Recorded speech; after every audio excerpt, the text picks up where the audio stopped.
आत्मीय भाइयों एवं बहनों, आपको पुस्तक परिष्कृत व्यक्तित्व एक सिद्धि एक उपलब्धि, लेखक पंडित श्री राम शर्मा आचार्य। साथियों, व्यक्ति निर्माण, परिवार निर्माण, समाज निर्माण, तीन निर्माण युग निर्माण के मुख्य आधार हैं। और जिसमें व्यक्ति निर्माण, यदि हमारा व्यक्तित्व अच्छा हो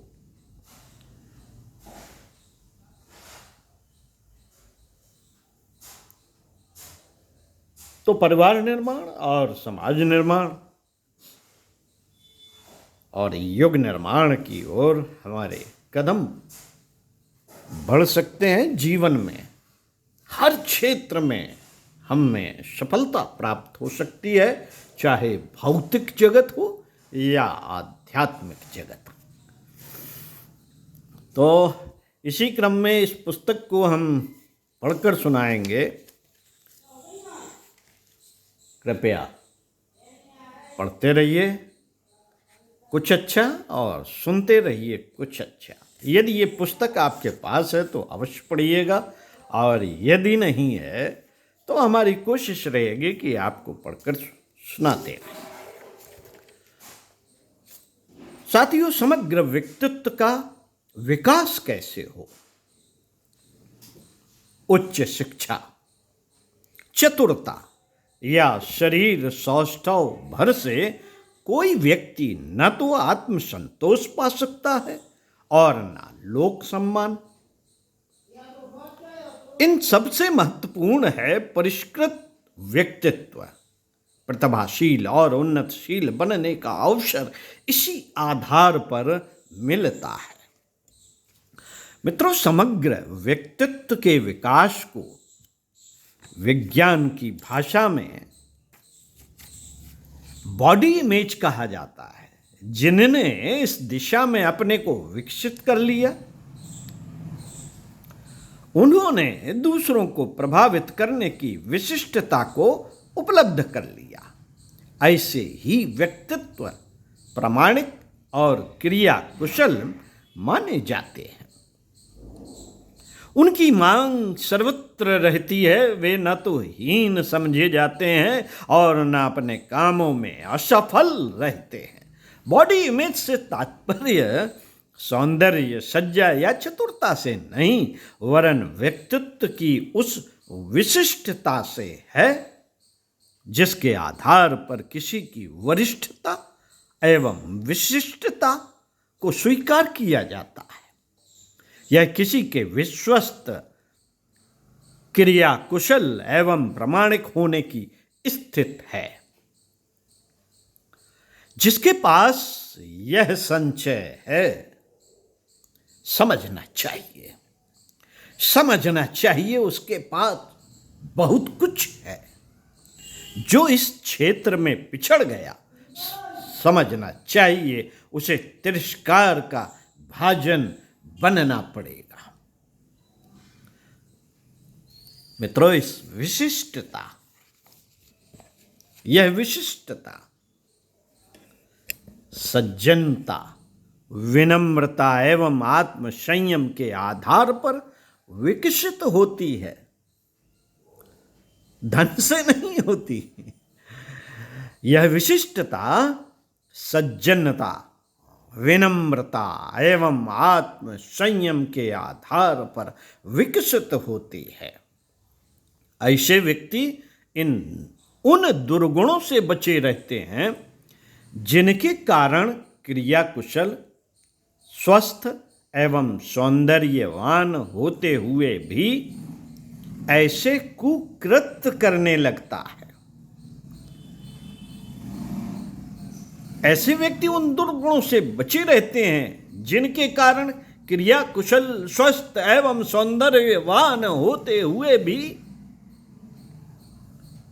चरित्रहीनता एवं अप्रामाणिकता की संज्ञा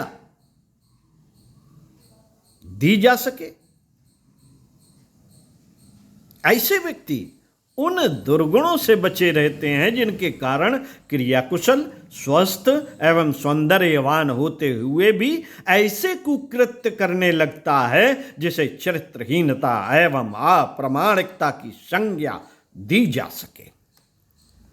कितने ही चतुर व्यक्ति अपने को हेय स्थिति में, खराब स्थिति में फंसा लेते हैं। ऐसे व्यक्ति शारीरिक ही नहीं, मानसिक एवं चारित्रिक रोगों से ग्रसित पाए जाते हैं। जिनने अपने व्यक्तित्व की साधना नहीं की, आदर्श एवं संयम को महत्व नहीं दिया, वे कुकर्मों से धन या दर्प का लाभ भले ही उठा लें, अन्य क्षेत्रों में उन्हें घाटा, त्रास एवं तिरस्कार ही सहना पड़ता है। साथियों,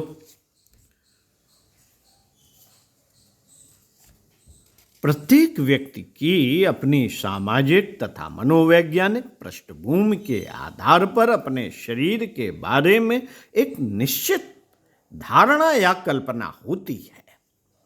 मानव शरीर के सामाजिक तथा मनोवैज्ञानिक पहलुओं का अध्ययन करने वाले समाज विज्ञानियों तथा मनोवैज्ञानिकों ने प्रत्येक व्यक्ति की अपने स्वयं के बारे में बनी इस निश्चित धारणा या प्रतिबिंब को बॉडी इमेज कहते हैं। बॉडी इमेज या बॉडी कंसेप्ट, बॉडी इमेज या बॉडी कॉन्सेप्ट अथवा बॉडी स्कीम जैसे नाम दिए गए हैं। बॉडी इमेज न केवल व्यक्ति की अपनी पूर्णतया जागृत अवस्था में अपने बारे में बनी धारणा है, बल्कि अचेतन या अर्धचेतन अवस्था में भी व्यक्ति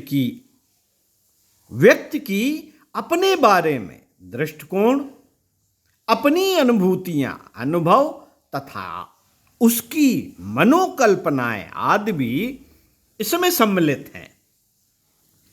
व्यक्ति की स्वयं के प्रति बनी इन धारणाओं, अनुभवों का स्पष्ट अथवा सांकेतिक दर्शन इस आधार पर किया जा सकता है कि वह अपने प्रत्येक कार्य व्यवहार की व्यवस्था व समायोजन किस प्रकार करता है, क्योंकि व्यक्ति के प्रत्येक क्रियाकलाप, हाव भाव, कार्य व्यवहार में व्यक्ति की स्वयं की बॉडी इमेज का बहुत गहरा प्रभाव पड़ता है। मित्रों, आप किसी वर्ग के रोगी नर नारियों को इकट्ठा कीजिए। जिन लोगों ने औसत जीवन जिया है, उनके रोग संबंधी जीवन का अध्ययन करें।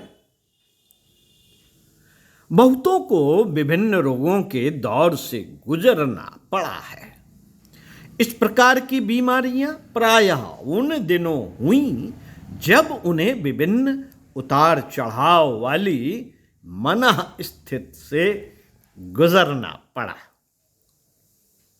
तभी पेचिस, अल्सर, हाई ब्लड प्रेशर और हार्ट अटैक के, ब्रेन हेमोरेज के दौरे पड़े।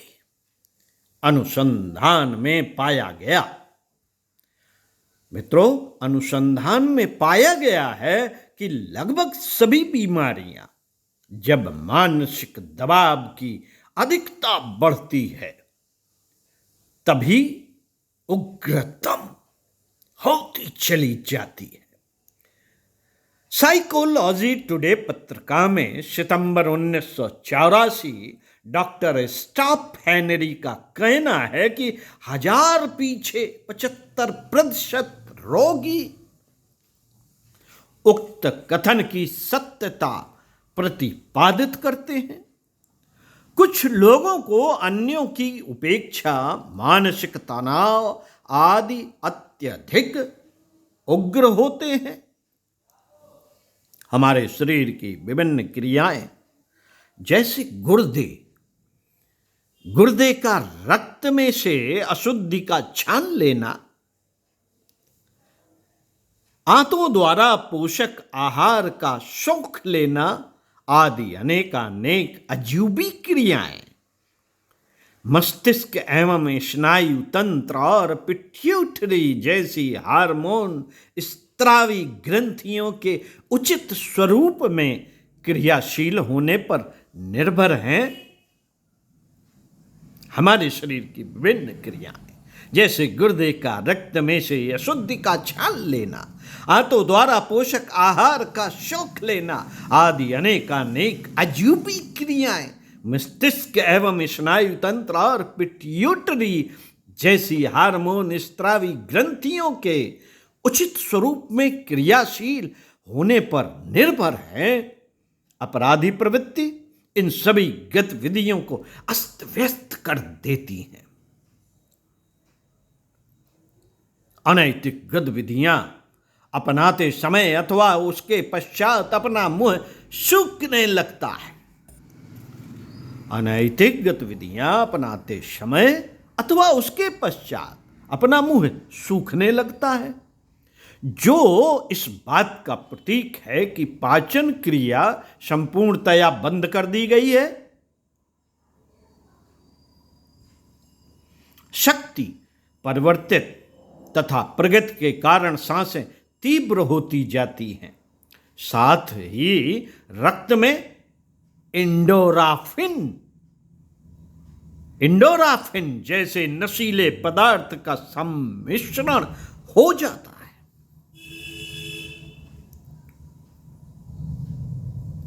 जिससे कोई भी चोट मोच आने पर शरीर को भास नहीं होता।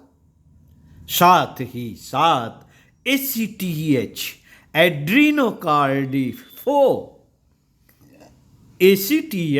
एड्रीनोकार्डिको ट्रैफिक हार्मोन का स्त्राव मस्तिष्क से होने लगता है, जिससे स्मरण शक्ति तेज हो जाती है और मस्तिष्क की बुद्धि कुशाग्र हो जाती है। केन्या मसाई मार्गे रिजर्व अभयारण्य में रहने वाले 60 से अधिक बबून बंदरों में स्ट्रैप्स रिस्पॉन्स के बारे में कई प्रयोग किए गए हैं। इन बबूनों की संरचना मनुष्यों से कई प्रकार मिलती जुलती है। इन वानरों की यह विशेषता होती है कि नायक और नायिका के कुछ सहचर विशिष्ट वेशाधिकार जताते हैं, जैसे उत्तम आहार ग्रहण करने में, सुरक्षित स्थान पर कब्जा करने में तथा बंदरियों से सेवा लेने में, जूं निकलवाने में इत्यादि इत्यादि। यह सब विशिष्टता प्रतिभा सज्जनता के आधार पर मिली होती है। सज्जनता के आधार पर मिली होती है यह सब विशिष्टता प्रतिभा। सुप्रसिद्ध दार्शनिक इमर्सन ने कहा है, उद्वेग एवं भय को मन में अंकुरित ना होने दो। उन्होंने यह भी बताया है कि यदि मानवीय मस्तिष्क में से उद्वेग एवं भय को निकाल दिया जाए तो उसकी पूरी क्षमता का सदुपयोग किया जा सकता है। मित्रों, तनाव से मुक्ति पाने के लिए जीवन के प्रति अपना दृष्टिकोण बदलना चाहिए। सारी बीमारियों की जड़ तनाव ही तो है। आप पढ़ लीजिए, विचार कर लीजिए, हमारी समस्त बीमारियों की जड़ तनाव है और तनाव से मुक्ति पाने के लिए जीवन के प्रति हमें अपना दृष्टिकोण बदलना चाहिए, सकारात्मक सोचना चाहिए, नकारात्मकता का त्याग कर देना चाहिए। साथियों, यदि वस्तु स्थिति का सही ढंग से विश्लेषण कर लिया जाए तो भय से सुगमतापूर्वक छुटकारा पाया जा सकता है। कल्पनाओं के उत्पादन का एकमात्र केंद्र मानवीय मस्तिष्क को ही समझा जा सकता है। कुकल्पनाएं भी यहीं विकसित होती हैं और अपना कुप्रभाव छोड़ती हैं। व्यक्ति इनकी उत्पत्ति को पूरी तरह रोक सकता है। संसार के भय का अस्तित्व तो है, संसार में भय का अस्तित्व तो है, पर इसे जीवन क्रम में अपनाना कोई जरूरी नहीं है। व्यक्ति को इन कुकल्पनाओं को मस्तिष्क में नहीं जमने देना चाहिए। मित्रों, जब व्यक्ति अपनी पूरी सहकारिता का परिचय देने लगे तो शेर जैसे नरभक्षी से भी भयभीत नहीं होता।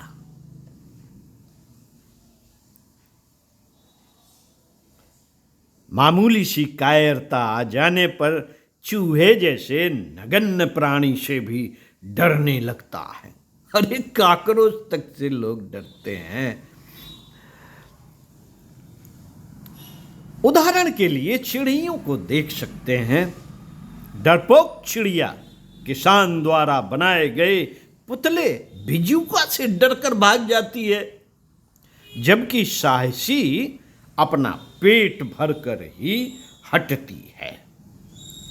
अनीति युक्त आचरण में यह विशिष्टता है कि उच्छृंखलता जन्य दर्प प्रकट करते हुए भी अपने अंतराल में भय बना रहता है और वह समस्त व्यक्तित्व को प्रभावित करता है। शरीर में, साथियों, शरीर में रोग, मन में खेद, दोनों से मिलकर व्यक्ति ऐसा बन जाता है जिससे उसे सही निर्णय करते नहीं बन पड़ता। अभ्यस्त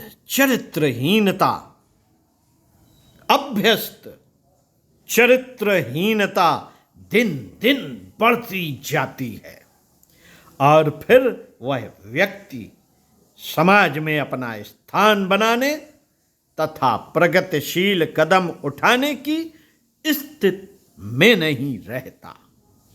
चिंतन मनन करने योग स्वाध्याय सत्संग का क्रम बनाए रखते हुए अगले वीडियो में इसी पुस्तक से पढ़कर सुनाएंगे व्यक्ति के विकास का उद्गम केंद्र। ओम शांति।